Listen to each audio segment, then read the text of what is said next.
Minamahal at makapangyarihan po naming Panginoon, maraming maraming salamat po sa gabing ito sa patuloy na paggabay at pag-iingat po sa bawat sa amin. Maraming maraming salamat po sa pagkakataon na ito na patuloy po kaming matututo sa pamagitan po ng aming mga profesor at sa pamagitan po ng aming minamahal na si Doc Ray. Nawa po, patuloy niyo po kaming pagkalooban ng karunungan na nanggagaling sa inyo. Pagpalain niyo po kami, Panginoon, at patuloy niyo po kaming bigkisin sa aming pagkakaisa at sa pagmamahalan. Maraming maraming salamat po sa gabi ito na yung nawa po yung banal na Espiritu ang siyang sumaamin ngayon magpakailanman sa pangalan ng Panginoon Hesus. Amen. Okay. So, this evening we are going to watch a video. I would like you to take notes while we are watching this video, and then we're going to give our reactions to what the presenter has say discussed in her view about social justice. Okay, I'm going to share my screen, and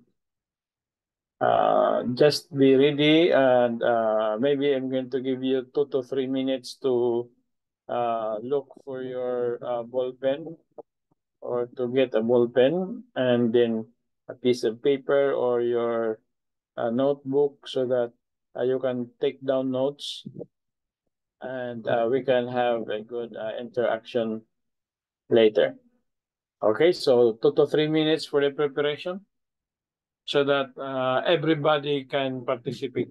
I'm going to call each one of you and ask for your view or for your particular critique with regards to the presentation of this say a theologian. Okay, so 2 to 3 minutes for the preparation.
So, here we are. Handa na po ba kayo mga kapatid? Do you already have your pens, your notebooks, or pieces of paper?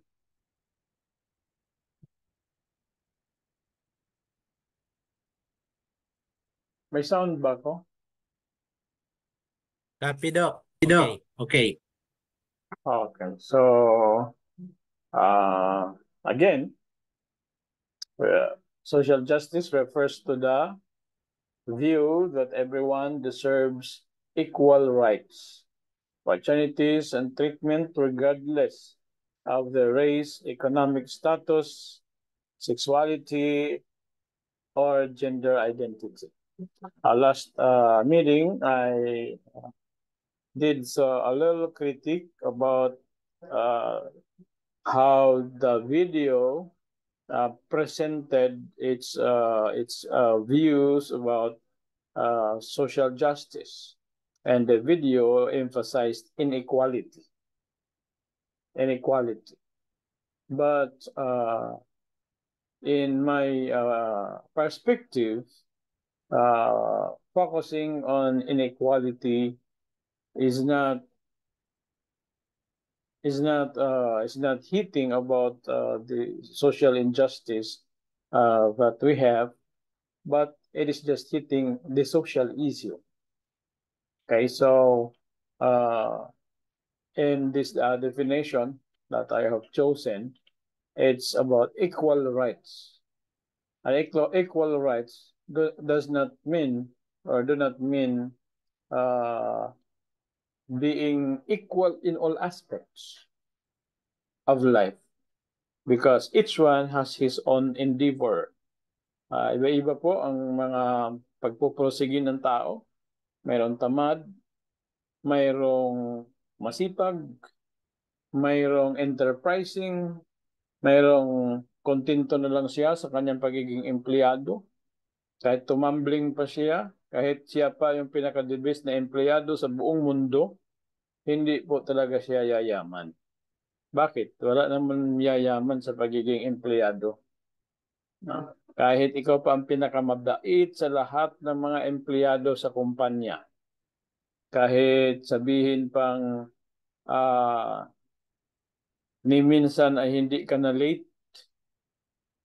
at ni minsan ay hindi ka umuwi ng maaga, pero pagdating ng sunod na buwan, ganun pa rin ang iyong sweldo. Ganun pa rin yung sahod. When it comes to income, para sa inyong professor, mga kapatid, it is not, inequality is not an issue of social justice. Why? Kaya lang naman yung janitor at saka yung CEO ay parehas ang sweldo para lang ma-close yung gap ng inequality. So, mayroon talagang mataas ang income, mayroon talagang mga taong mataas ang ang kikitain. Kasi kahit naman po si Sir Jerry Faustino na sumisweldo ng 45,000, ay hindi siya papayag na yung kapapasok lang na teacher sa kanyang school, 45,000 din. Kasi ano, ah, para lang ma-address yung gap, no, ng kitaan, no. I don't think it is a social injustice, but it is a social issue. But fairness, talagang may kanya-kanya talaga. So, titingnan natin, laruin natin ang mga issues, mga kapatid, na ano ba talaga, no? Ang hindi angkop, ano ba talaga ang hindi ah, tama, at ano ang tama. according to the perspective. Sabihin natin, sa Adventist perspective, from the perspective of Ellen G. White, from the biblical perspective, at mismo sa atin po, mismong Christian experience. Hindi naman pwedeng i-gather mo na, okay, ngayong buwan na ito, ang kinita ko ay 100,000. Ilan ba tayo dito sa bahay? Si Mami, ano pala tayo? 5. Kasi si Mami, 20,000. Ako, 20,000. Ikaw, Nonoy, 20,000. Yung kasambahay natin, 20,000 din. Para equal. Hindi pwede yung ganun, mga kapatid. Just trying to, para lang ma-address yung gap ng yaman, ng kita. Kasi issues dito yung yung yaman. So much for that. Let's watch this video. Please take note, and then we will react. We will give our reaction, our critique afterwards. Okay? So bago po tayo magpatuloy, ilan po tayo ngayon? Pupunduhan po natin ang mga present ngayon ng 10 points. Sir Moises, pa-screenshot po, pa-record po na yung nakahabol ngayon, no, na present ay mayroon na po sila kaagad bonus na 10 points. Kasi po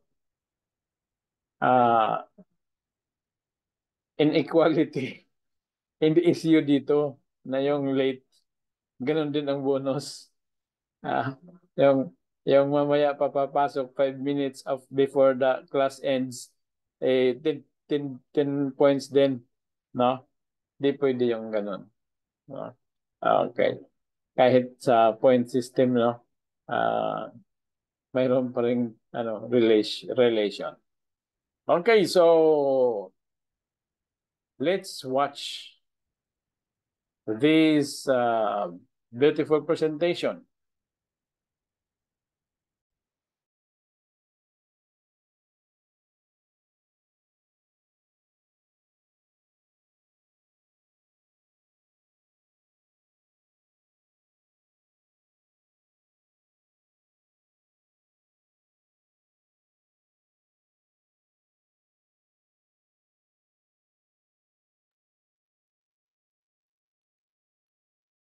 Teka, narinig niyo ba ako kanina, mga kapatid? Yes, Doc. Ano ba yung last ko na diniscuss?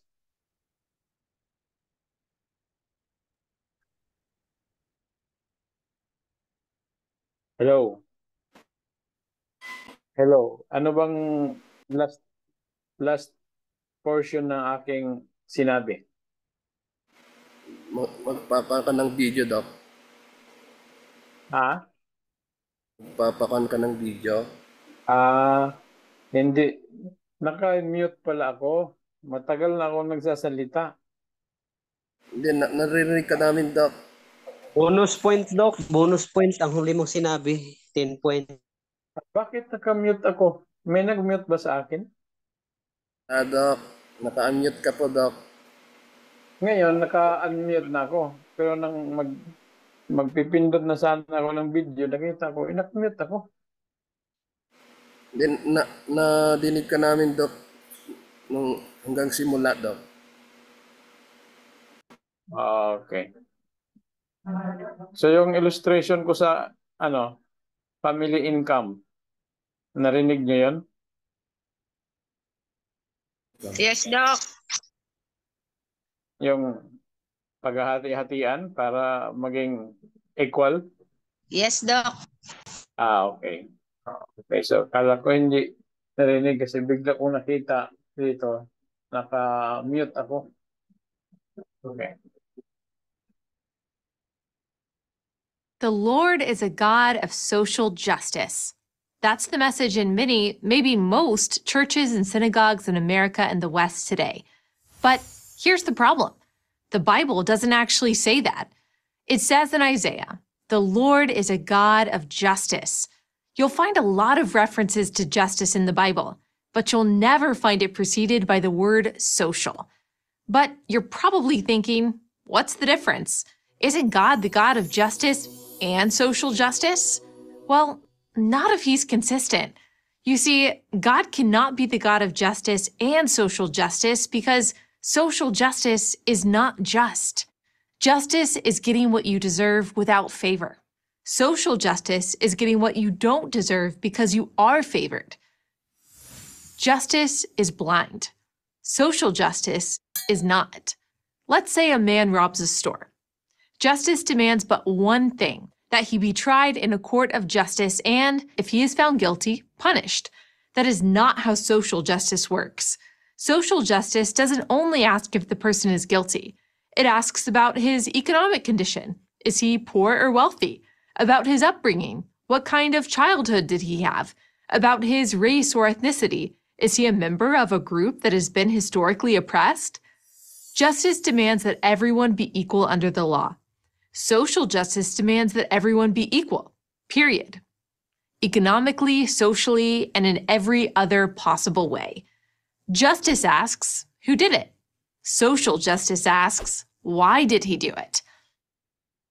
Lost in all these social justice considerations is the individual's own responsibility for what he did. That's why social justice advocates have abandoned the term justice.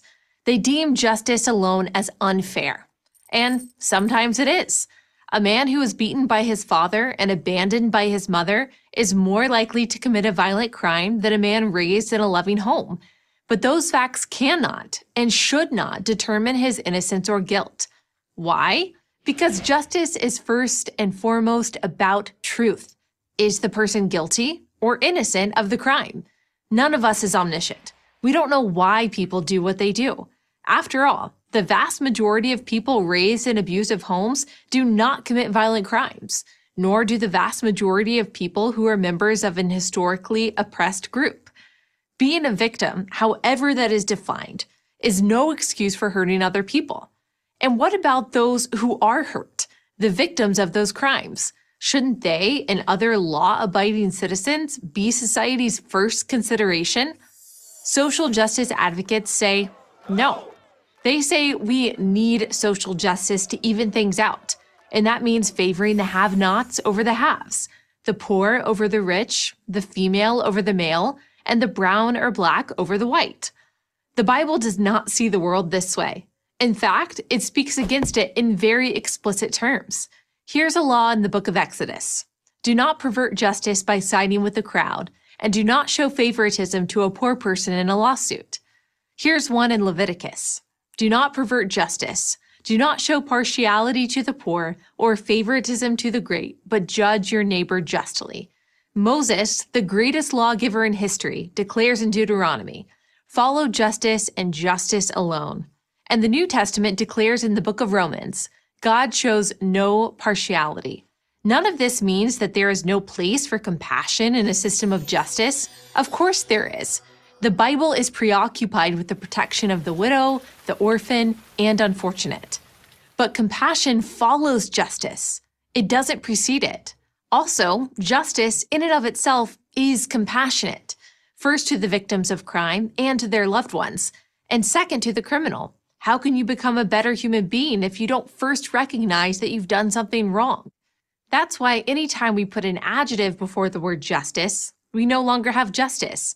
Economic justice, racial justice, environmental justice, any form of social justice which seeks to correct actual justice undermines justice.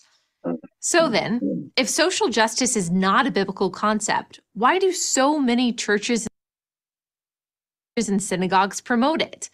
Because many Christians and Jews no longer regard biblical principles as binding. Because it's a lot easier to dispense compassion than hold people to a biblical standard.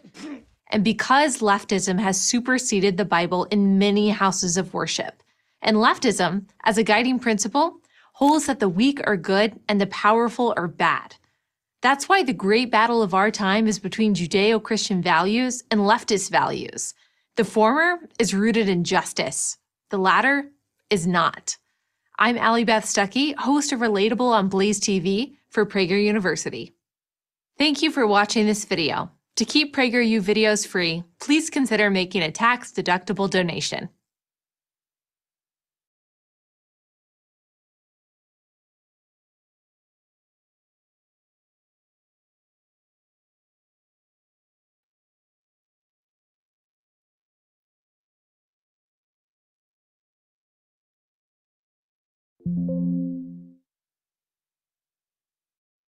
Okay, kuha niyo mga kapatid.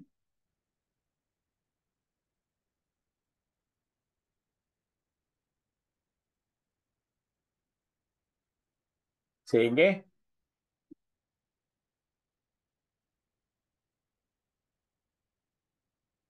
Let's start our reaction. Usually, ako yung nagsisimula from the left. Pero ngayon, magsisimula tayo from the right. So, unahin natin si Sir Jerry Faustino. Anong masasabi mo tungkol sa presentation sa video? Okay, good evening, Doc, and good evening, classmates. Am I audible? Yes. Okay, what I have learned this evening is all about the social justice, in which the speaker tells us that it is not found in the Bible. What is mentioned in the Bible is about justice.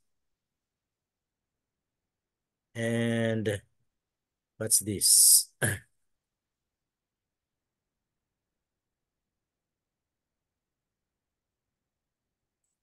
Social justice is getting what you deserve.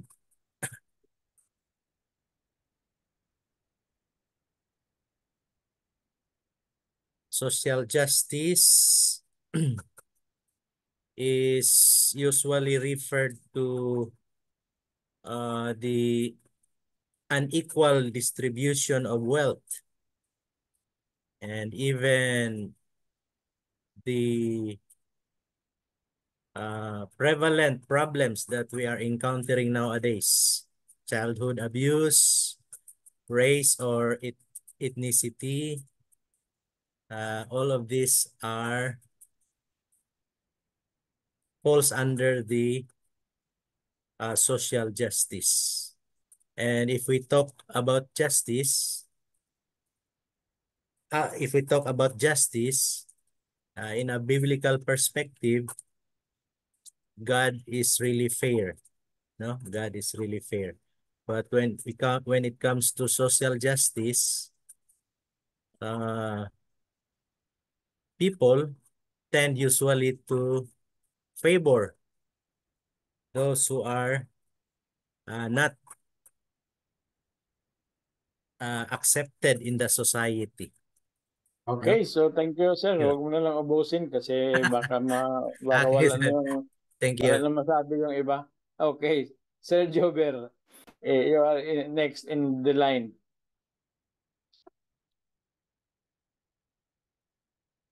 Ayan, good evening, Doc. So, napaka-interesting po ng ating topic.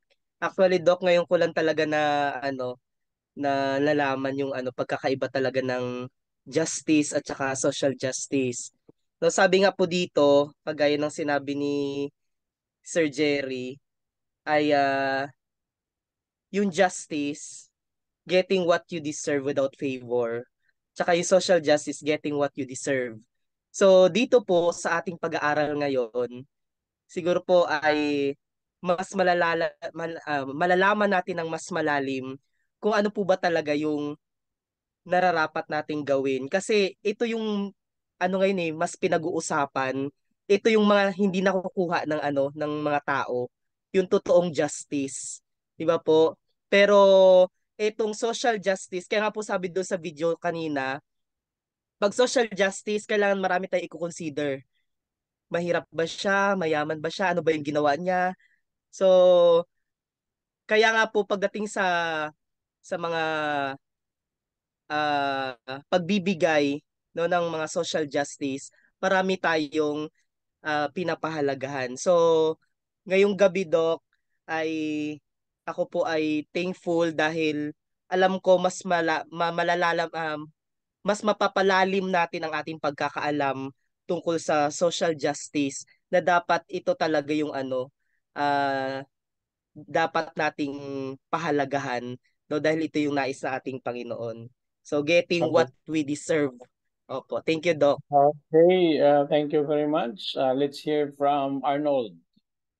Brother Arnold from Thailand.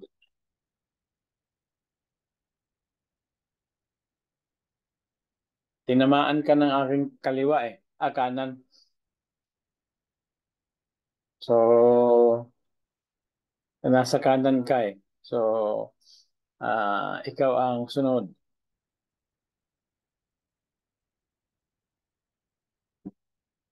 Baka may klase, no? Ma'am Manilin. Ma'am Manilin, ikaw po ay nasa kanan at nasa sunod sa pila.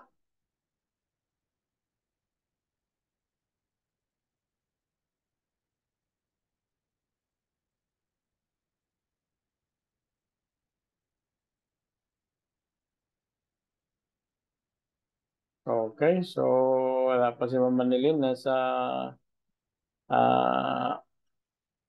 naghuhugas pa ng plato. Let's call on Sir Joven. Sir Joven Macsion.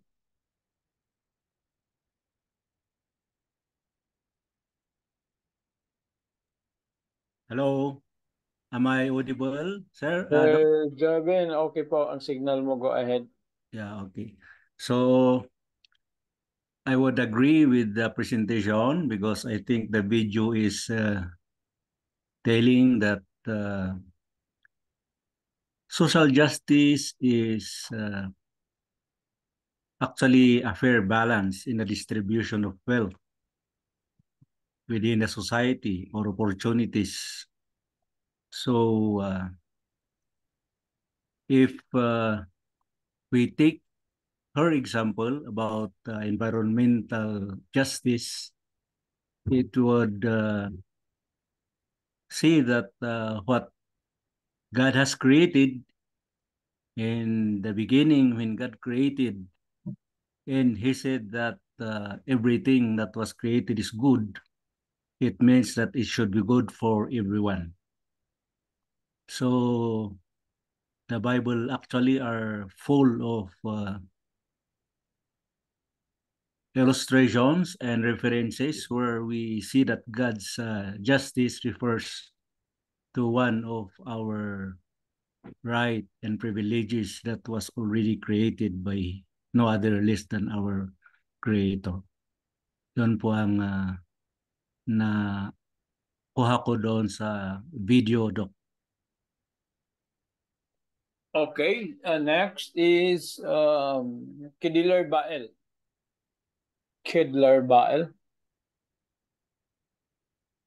Yes po, good evening. Napakaganda ng presentation about social justice and justice. So kaya pala hindi natin mabasa yung social justice sa Bible maging sa mga sulat ni Mrs. White. Ito pala ay sa madaling salita bias justice. No, hindi siya fair. Hindi siya patas, bias justice. So pagka bias justice ay hindi talaga makamit yung tunay na hustisya. So sa ating lipunan ngayon, parang ganun ang mga nangyayari. May mga injustice, hindi nabigyan ng hustisya dahil dito sa tinatawag na social justice. Yun pang pagkaintindi ko, Doc. Salamat po. Okay, thank you very much, Evangelist Bael. And let's hear from Ma'am Janice from Zamboanga, Sibugay. Hello po, good evening po, Doc. Sa pagkaiintindi ko po sa video po, yung justice po, who did this? Sinong may gawa? Yung justice po, why you did this? Bakit mo ginawa? So yung example po niya doon na may isang tao po nagnakaw, so kailangan po niya mapunta sa court para makuha po yung justice. Pero yung social justice po, doon po natin mababasa kung bakit po nagnakaw yung tao. So meron po talagang inequality po sa buhay ng tao. Yun lang po ang pagkakaintindi ko, Doc. Thank you po. Okay, so maganda yan mga points. Masarap na discussion po. Okay. Let's hear from Ma'am Suzette from Bacolod City, the city of Smile. Pasok, ma'am.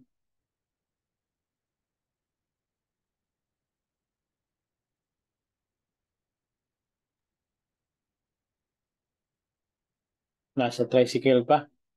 Okay. Sir Nards, ikaw na po ang sunod sa listahan.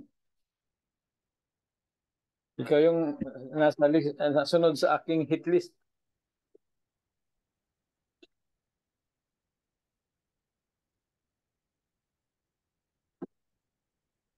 Nasa banyo.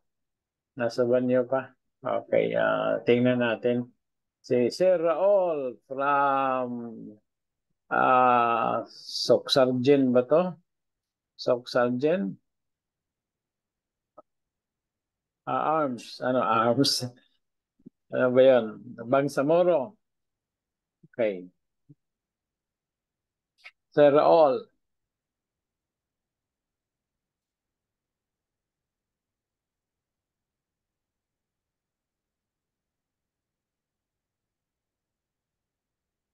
Hello, Doc. Good evening. Okay, so ano Hello, pong good evening. masasabi mo sa video? I learned from video presentation that justice is truth. Social justice should be, if applied, there would be a fairness, equality in dealing and treatments with rich and poor, colored people, or white people, or so there should be no discrimination, and should be adopted by Christians or followers of Christ.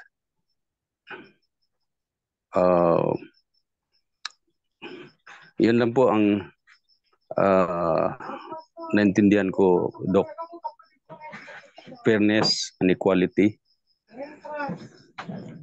All right, we still have 4 minutes. Sino pang gustong mag-volunteer dyan? Okay, ang lahat po sa inyo ay mayroong additional na 5 points. Yung mga nag-contribute ng kanilang mga thoughts with regards to video. Mayroon pa bang hindi pa napagsalita na gustong mag-volunteer to contribute for 5 points? Sir Moises. Okay. Tanungin natin Sir Moises kung ano ang kanyang masasabi. Doc, halos nasabi kasi na nila, pero masasabi ko, Doc, yung justice is walang pinapaboran kung ano ang naging ebidensya o anong nakitang kwan. Yung social justice, pinapaboran depende sa estado ng buhay. Tulad ng nagnakaw yung tao, pero yung estado niyang buhay ay naging mahirap. Pero yung sa justice, either ikaw ay mahirap or hindi. Andun yung... Ang punto mo, Sir Moises, ay nahuli dahil nag-push ng drugs ng pinagbabawal na gamot, nahuli doon sa korte, sasabihin na Ano po kasi, wala akong ibang trabaho. Wala akong ibang trabaho. Hindi, wala akong alam. Mag-apply ako, wala naman tumatanggap sa akin. Mayroon akong 7 na anak, 3 asawa. No? So, ang appeal niya ay he deserves justice kasi yun nga, 7 ang anak, 3 yung asawa. So, paano niya mabubuhay yung mga anak niya? No? Yes, parang ganun, no? So, okay, napakaganda ng ating ng ating topic. Okay? So, si Sister Suset, Ma'am Suset, mayroon ka bang ikakadagdag? Mayroon ka pa bang nakita doon sa video na hindi pa na-discuss? Doc, good evening, Doc. Social justice ay ang naiintindihan ko, Doc, na dito sa masulat sa Exodus chapter 23, sabi niya pag nagtalang daw yung baka ng nagagalit sa iyo, huwag mong pabayaan. Dapat mong tulungan at isauli sa may-ari. Parang fair ba? Yun yung justice. Parang social justice naman. Ibig sa contemporary sa ating panahon na nakita mo yung wallet,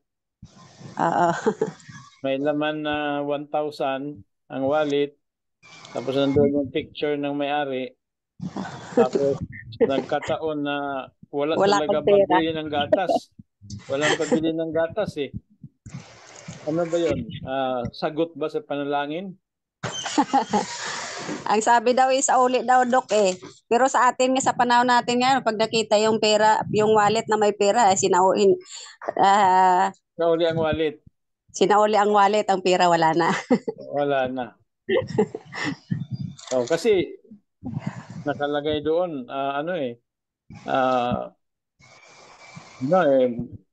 empleyado, may trabaho eh. No? Tapos, ang nakapulot, walang trabaho. Pero may ginatas. May ginagatas. Opo, walang trabaho, pero may ginagatas na bata eh. No? So, nag-isip siya, sabi niya, mayaman naman ito eh. Sulit ko na itong wallet, yung kanyang mga ATM cards, yung mga credit cards, o kung ano mga identification cards, hindi ko na magamit, hindi ko alam ang password. Pero itong 1,000 hindi na kailangan to ng password.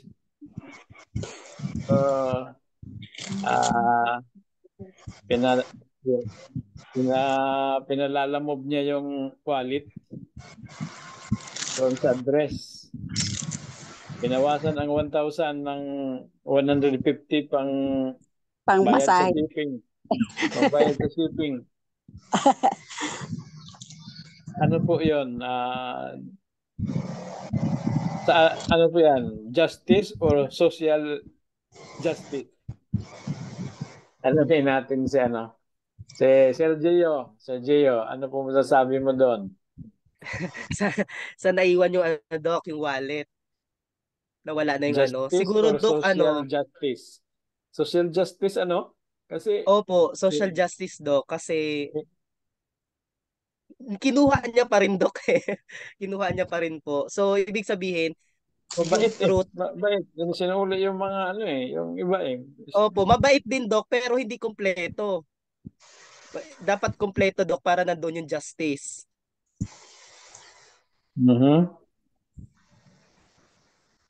Baka walang pang shipping, Doc, walang pera. Hindi, 1,000 nga, binawasan ng 150 mayroon pa siyang 850 na natira.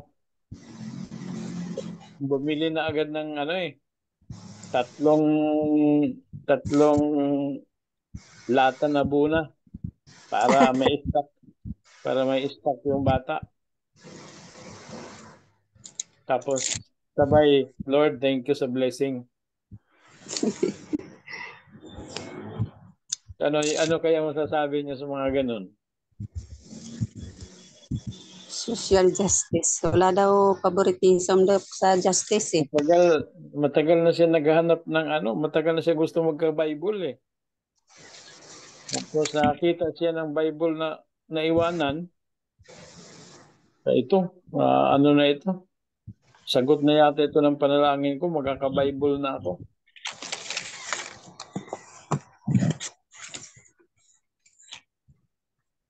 Ipaalam na lang Dok sa may-ari.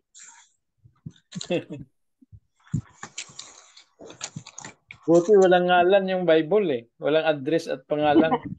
Walang pangalan. Kaya may mga Bible ba kayo? Yung yung Bible niyo, ano bang mga Bible niyo diyan? Yung Andros. May pinalagyan na ba ng pangalan? Di pa, Doc. Kasi pag naiwan yan, katulad sa Bible ni Mama Nilin, hindi na naging praise the Lord na. Ulog ng nuggets, Doc.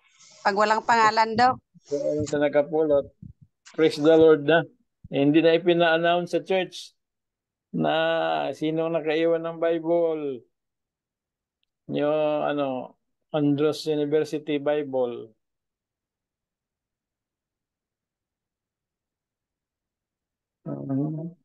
Si Ma'am Carmen. Ano na ito si Ma'am Carmen eh. Post lang na eh. Pero baskog.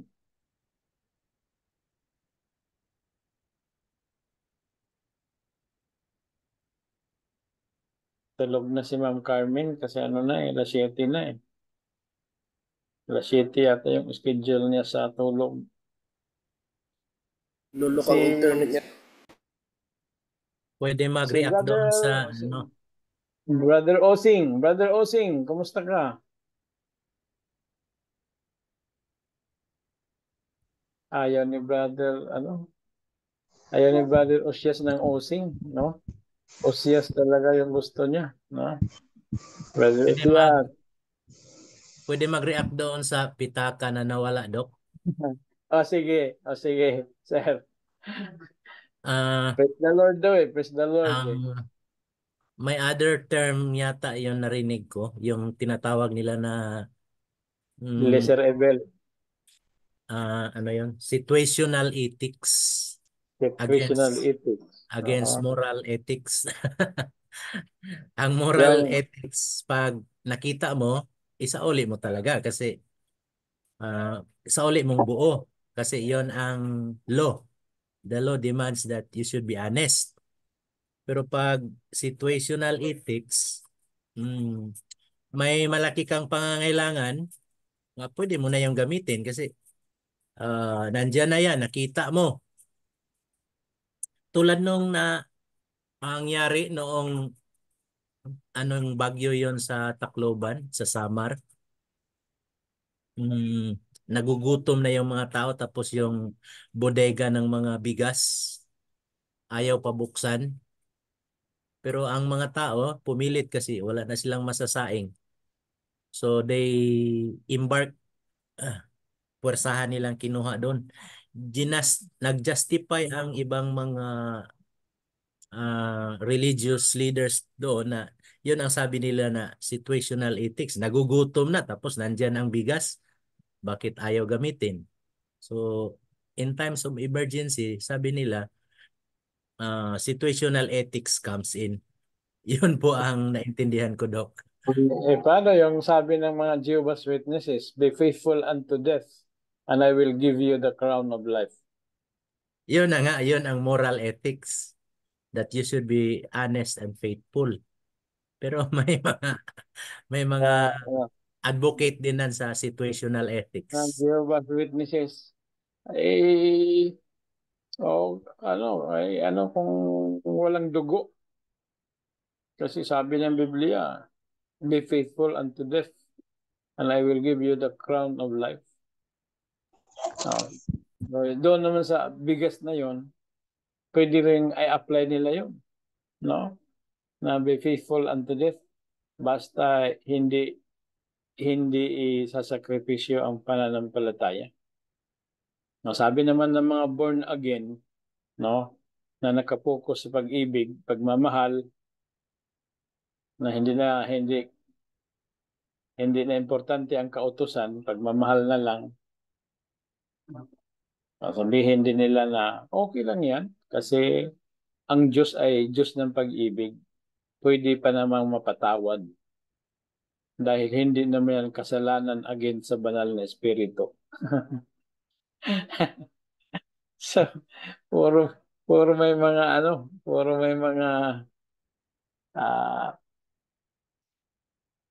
may mga reasons, no? Okay. So, Dok, dagdag, Dok. Okay, Hirit pa si Ah, Sister Susan. sabi dito, Dok, sa Exodus chapter 23 verse 6, do not deny justice to your people. Yung matuwid na ano, Dok, sabi ni Lord, just don't deny. Pero sa atin ngayon, social justice, pag sa court, pag may pera yung tao, tapos yung sa kabila walang pera, kahit tama yung walang pera, panalo pa rin yung may pera. So, okay. Now, ito ngayon. Umutang ka sa iyong kaibigan. Hindi mo binayaran. Tapos, dumating ang panahon na talagang nangailangan ka. Now, yung kaibigan mo ay talagang mocho. No? Mocho dinero. Kaya lumapit ka uli sa kanya. Friend, pautang. Yung friend mo naman, sa kanyang isip, aba, uutang na naman. Hindi pa nga nakabayad, uutang na naman. So, sabi niya sa kanyang kaibigan na nangangailangan, ay pasensya na po. Wala akong pera ngayon. Wala akong pera ngayon. Pero may pera siya. Pero sa kanyang mind, para hindi siya sinungaling, walang pera ako ngayon. Tapos sa mind niya nagsabi, doon sa kabilang kwarto. So wala siyang pera ngayon sa kabilang kwarto. Ibig sabihin, may pera sa kabilang kwarto. Yung kabilang kwarto lang ang sinabi niya wala siyang pera. Okay, so ano yun? Yung may pera na hindi na inutangan, na hindi nagpautang kasi sabihin na lang natin, nakadalawa na eh. Nakadalawa na eh. Nihirit pa yung pangatlo. May kasalanan ba yung hindi nagpautang? Samantalang mayroon siyang pera na pwedeng ipahiram. Umutang yung kaibigan niya once, hindi binayaran. Kinalimot-limutan lang. Pangalawa, umutang uli, hindi binayaran. Ngayong pangatlo, dadagdag na naman. So, hindi na siya pinautang. Sabi natin, pahiram na lang para hindi masyadong mabigat sa ating. No, hindi na siya pinahiram sa pangatlong bisis. Ang tanong, pero may pera siya. No? Ang tanong, nagkasala ba itong may pera? Dahil yung mahirap na gustong humiram sa kanya for the third time ay hindi niya pinahiram? Okay, react. Still in the social justice tayo, mga kapatid. Sir Osias, may signal ka na ba? Ito, Chaplain Bazaron. Chaplain Bazaron. Anong masasabi mo? Ikaw yung may pera, sobrang yaman mo, no? Humiram sa'yo yung kapitbahay, pinahiram mo, hindi nagbayad. Sunod, nagkasakit ang anak, pumunta naman sa'yo, nandun sa ospital, yung aking, pinahiram mo naman. Hindi rin nagbayad. Ngayon, hihiram naman ulit sa'yo. Ang tanong, papahiramin mo ba? Pangalawa na hindi siya nagbayad sa'yo, tapos ngayon hihiram ulit.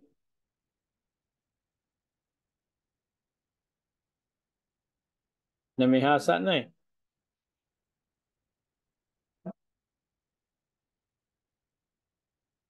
Nasa kalsada pa si Chaplain Bazaron on the way. Sino ba yung mga hindi on the way? Ma'am Janice. Ito si Ma'am Janice na lang.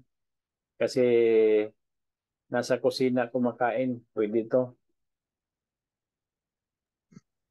Hello, Doc.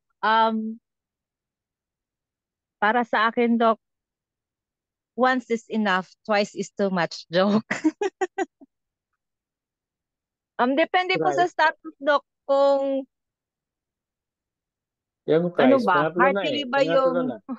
kung heartily ba yung reason niya o kaya gumagawa lang siya ng reason. Nasa conscience na lang niya po yun, Doc. Umiiyak pa eh. Daoy. Kung ako, Doc, papahiramin ko, Doc. Pero kung ayaw niya, nag-refuse siya, sa kanya na yun, decision niya yun eh. Hindi kasi tayo pwede mag-decide para sa iba. Pero, Kung ikaw papahiramin, o kung yung ibang tao, ano sa palagay mo? Dahil yung ibang tao kung hindi nagpahiram, siya ba yung nagkasala? depende, kung totoong wala siya talaga. Pero kung meron siya, tapos hindi siya nagpahiram na kailangan, siguro yun. Meron siyang pera, pero pangatlo na eh. Kung sabi pa nga ng mga Tagalog, nakakadalawa ka na. Sobra na yan. Nakakadalawa ka na. Ngayon, nahihirit pa, pangatlo pa. So, Namimihasa ka na. Sabihin pa gano'n. Ewan ko po, Doc. Di ko po talaga maano. Chaplain Bael. Doc, Chaplain Bael. Sige, Ma'am Ramak. ano yung hirap, ang situation po, yung mahirap 3 beses nang humiram sa may naman siya eh. So, ano na lang, situation na lang. Anuhin ko Yung na po, lang, sagutin ko lang po sa situation. kung hindi siya pinahiram, ma'am, ang tanong, i-refine natin yung question. Una, pinahiram, Sige po. hindi nagbayad.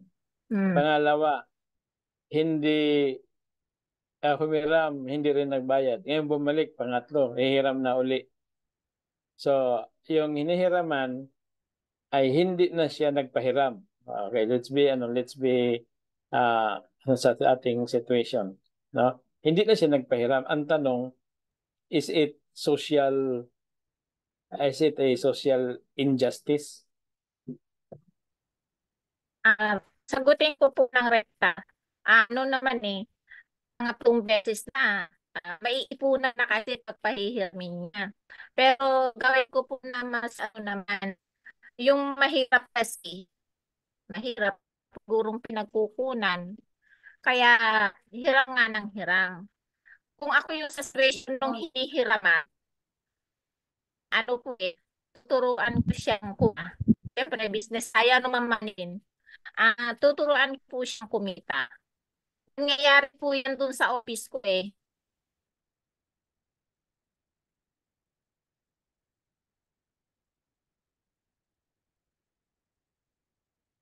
Sayang, nawala si ma'am. Nawala yung signal. Maganda na yung talakayan.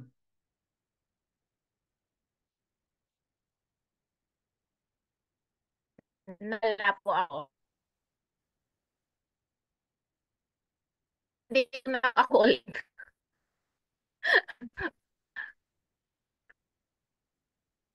Doc, Oh. Kaya bang nag-ano pa si ma'am, nag-aayos pa ng kanyang Doc, signal.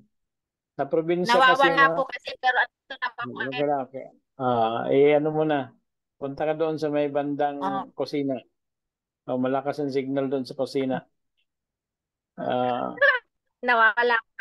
Ang so, dinsag ko kasi ayun, lumipat to ang mga taga Manila, tagang lugar. Kaya maraming gumagamit ng signal. Ang unang kong sagot kanina, yung 3 beses, sa akin nga is hindi ko na rin papahiramin. Pero kung ako yung may kakayanan talaga, nung una pa lang na humiram, tinuruan ko na rin siya kung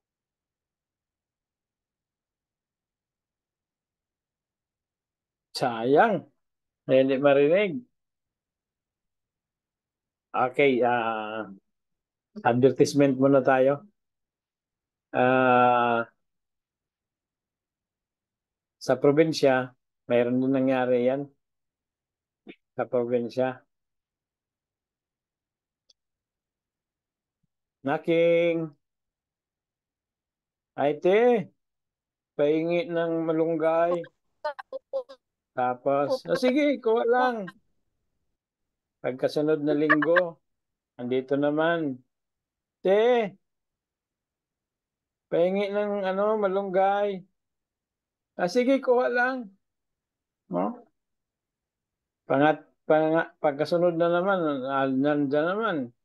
Si ate, paingi ng malunggay. Sabi ng ate, siya, palagi ka na lang humihingi ng malunggay. Magdala ka nga dyan ng para magtanim ka ng malunggay. At hindi ka lang humingi. Okay, ma'am. Parang ganyan yung mo, strategy. Sige, ako yung tuloy ano mo. ko po. Opo. Kasi sa opinion ko mismo, ginagawa ko po yun. 'Di ba mga JO sila, relate yung sahod. Kumbaga, pinapahiraman ko sila, minsan hingi nga eh. At muna ako sumasahod. Pero, bibigyan ko sila tinuturuan ko sila na magnegosyo. Kung makita niyo po yung wall ko, kahit may ano-ano na lang. Pero, yun hindi naman para sa akin, yun hindi ko rin magmong kailangan. Nagdala ako doon, yung kita, yung 10 piso, sa kanila yun. Kasi hindi pwedeng lagi ko silang bigyan. Pero kaya yung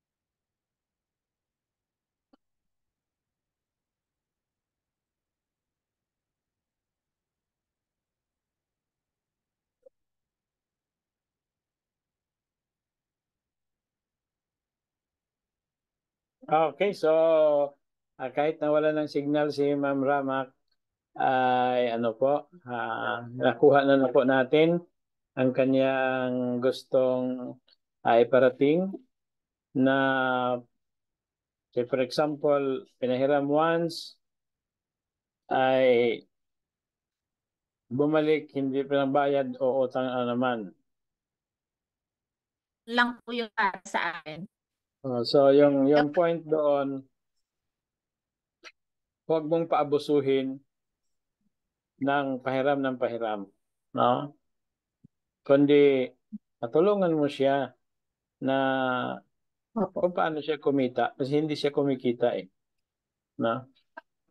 So dahil ikaw naman yung mayroong tinatawag advantage, yung isa ay disadvantage eh.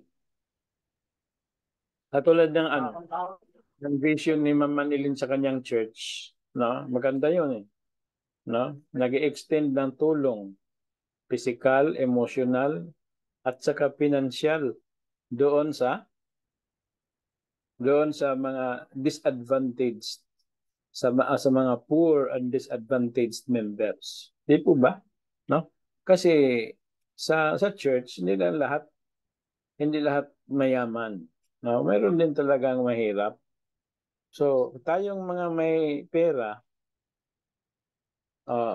parang mali yata yung pagkasabi ko na tayong mga may pera. Tayong mga kayo na mga may pera at kami na mga walang pera, kayo po na may mga pera, tutulungan nyo kami para kumita at maging independent rather than being dependent. Kasi po, pag palagi na lang umaasa dahil papahiramin, ito pa yung masaklap kasi nangyari ito sa church ko.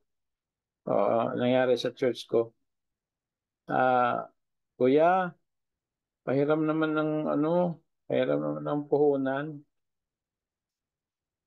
Pinahiram 2,000. Kasi babayaran sa loob ng isang buwan. Kasi yan na nga pagpuhunan. Mga kunting business. Tapos umulit na naman, hindi pa nakakabayan. Kulang daw, hindi Pinahiram na naman ulit. Hindi pa rin nagbayad. Ngayon, nalaman ng nagpahiram na itong member natin, kumiram din doon sa isang kapitbahay na nagpapa-porsyento. Now, doon sa nagpapa-porsyento, nalaman niya na bayad na naman ng bayad no? Pagdating ng nakakabayad naman siya doon sa sa kabila na na inutangan na may porsyento. Pero dito sa kapatid na walang porsyento, hindi pa siya nagbabayad. Ano yung masasabi niyo doon, mga kapatid? Doc Ray, pwede po ako Kailangan mag-insist. pa ba siyang kasalanan ba doon sa may mayaman na hindi na siya magpahiram doon sa humihiram sa kanya? Hindi, Doc. Si Kid Bael. Sige, Kid Bael. Ako po, hindi ko po masagot yung kasi kung ang tanong ay kung kasalanan ng mayaman na hindi na magpahiram. Ako po, personally, talagang hindi na ako nagpapahiram. Ba't ko papahiramin? Ang unang rason ko ay kung kaya niya doon magbayad na may porsyento siya. So, ibig sabihin sa akin, ganun-ganon na lang siya, kumbaga sa Bisaya, yanu-yanuhon ka na lang ba? So, magbigay ka rin ng tinatawag na restriction. No, restriction. Hindi pwede na more on yanu-yanuhon ka ay. Kaya ang sabi ng Panginoon maging matalino ka gaya ng ahas, pero hindi niya sinabing magpaka-ahas.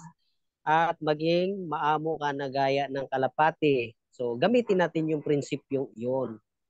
So, nakita natin, nangutang uli. Pagkatapos, ako, isang beses lang. No? Pagka hindi ka nakabayad, hindi na. So, hindi ka muna kita pautangin. So, enough na muna yon na utang mo sa akin, kung sakasakali man, pero wala naman ako maipautang kasi wala naman akong kwarta. Pero sa akin, sa prinsipyo ko, sayang, utang na sana ako Yan yung prinsipyo ko. Kasi, bakit nanghiram ka sa akin tapos hindi mo ako babayaran, tapos sa kabila, nanghiram ka, may porsyento pa, bayad ka. So, ibig sabihin, niyano-yano mo lang ako. Ibig sabihin, niloko mo ako ng harap-harapan. So, hindi dapat tayo ganon, no? Pagdating naman sa tinatawag na, actually, may mga tao kasing hindi matututo pagka hindi rin natin disiplinahin. Ako, kapatid ko mismo, ay dinisiplina ko talaga.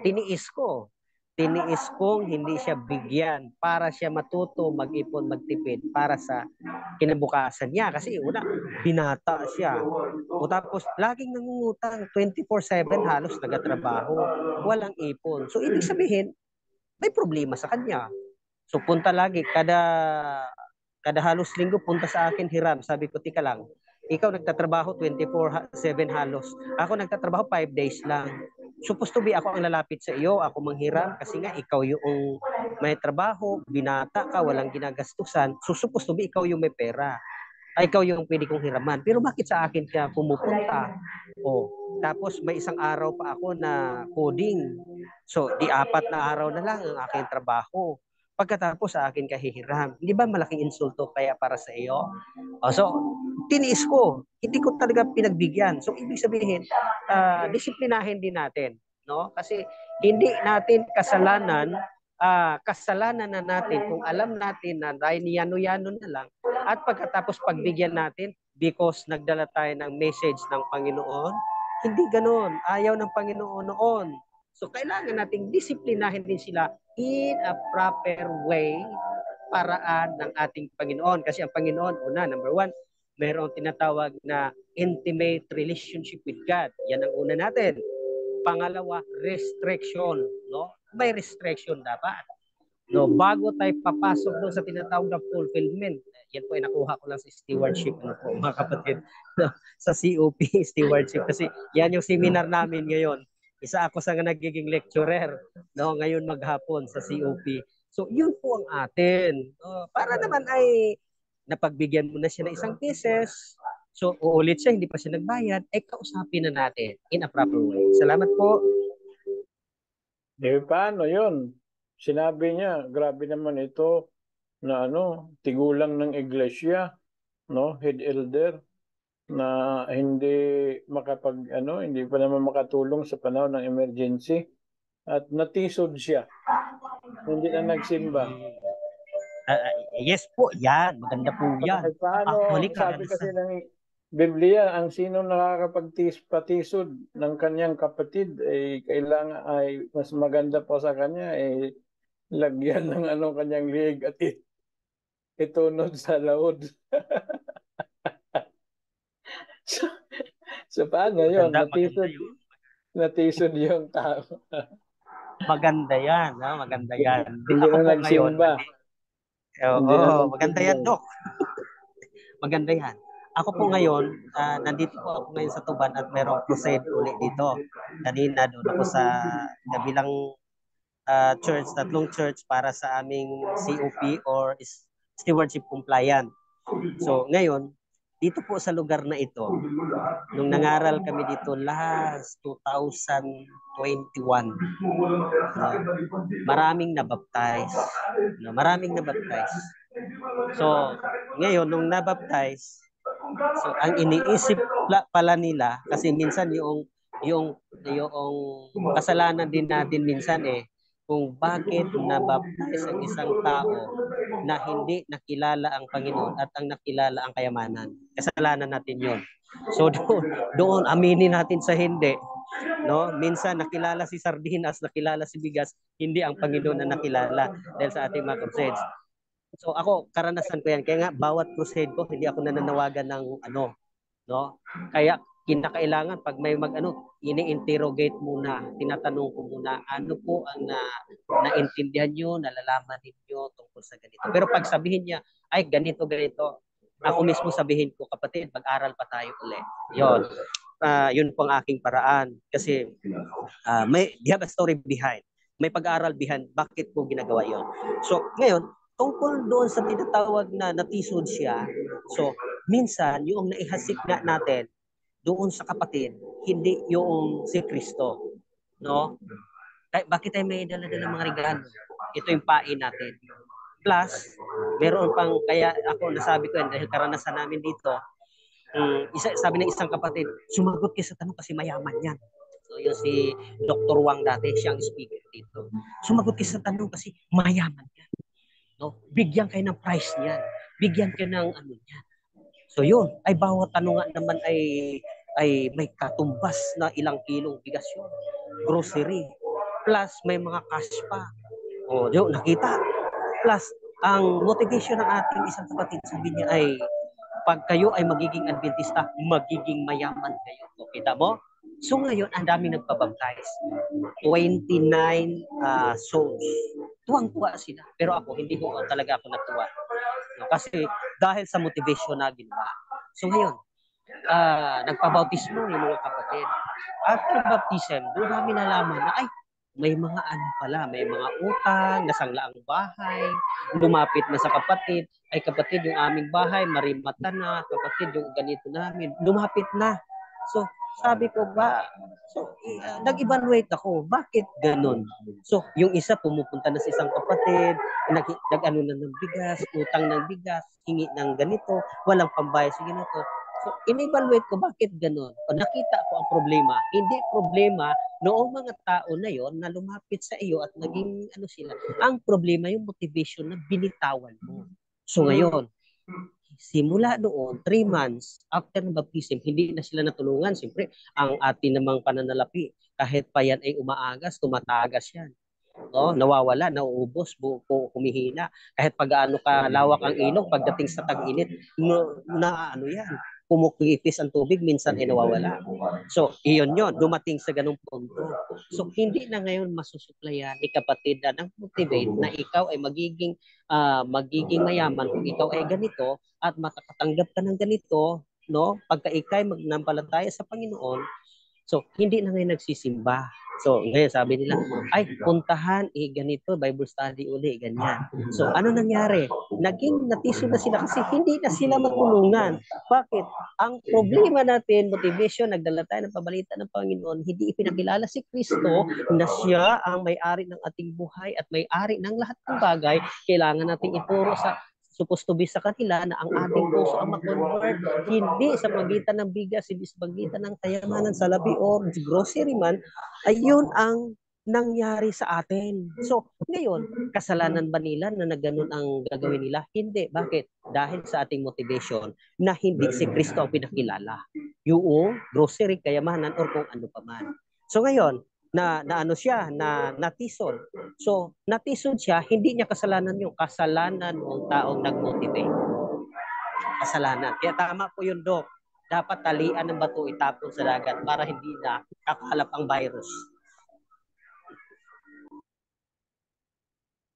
Paano yun? Walang pambili ng gatas eh. Yung ano eh. Tapos, hindi mo nabilhan ng ano, kasi hindi mo tinulungan eh, ano eh, yung bata umiiyak na, gutom na. Tapos biglang nawala ka sa mundo. Pagdating ng Panginoon, hindi ka pa nakapasok sa kairaan, nagtaka ka. Bakit? Panginoon, evangelist naman ako. Sabi ng Panginoon, I was hungry and you did not feed me.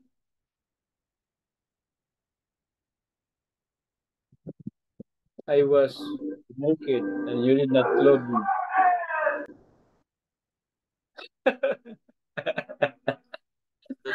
Dok. Medyo. Ano eh, kasi ano eh, nandyan na humihingi talaga kasi ano eh, gutom na yung anak eh. Tapos hindi mo pinahiram. Tapos drive ka, tapos punta ka doon sa mall.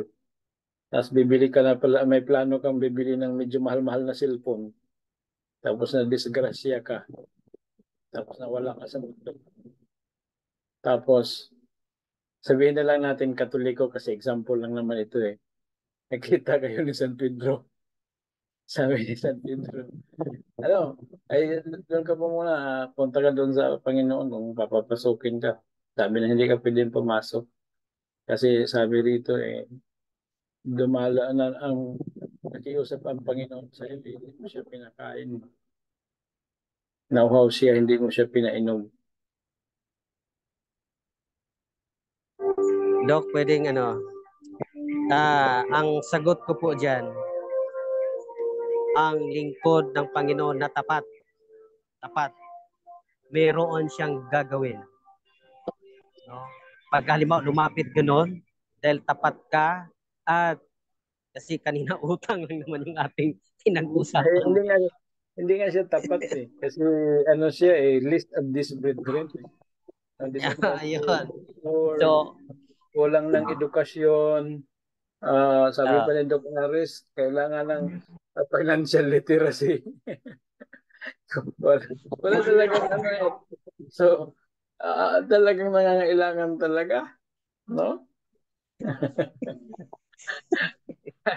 Yung iba, tahimik yung iba eh, no? Ay, oo nga po. Meron Wala po bang akong iba, i-share wala dito. bang iba dyan? O, kasi si ano yung nagsasalita palagi si Doc Bael.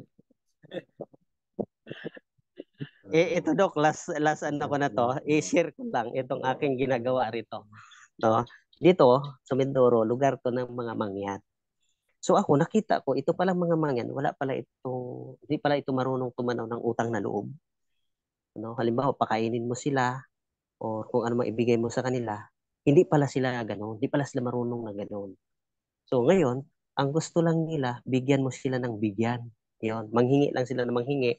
In returns, hindi sila nagbibigay na yun bagang unlike sa mga Subano, yung mga na taga Mindanao, unlike sa mga Subano, na pag sila ay napagbigyan mo ng something na natutuwa sila, pagbalik nila niyan, mayroon din silang something na matutuwa ka, something special na matuwa ka. Sa mga mangyan pala, walang ganoon. So ngayon, sabi ko, paano kaya ito, maturuan itong mga mangyan? Kasi dati meron kaming daing. So ang gusto nila, manghingi lang ng daing, pero meron silang dalang lagutmon ba? Ano bang lagutmon sa Tagalog? Yung lagutmon, root crops. Yes, root crops. Meron silang dala-dalang root crops. Pero hindi sila nag-aalok ng barter or palit. Hindi.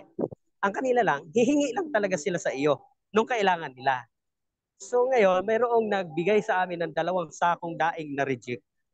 Isdang bato from Palawan.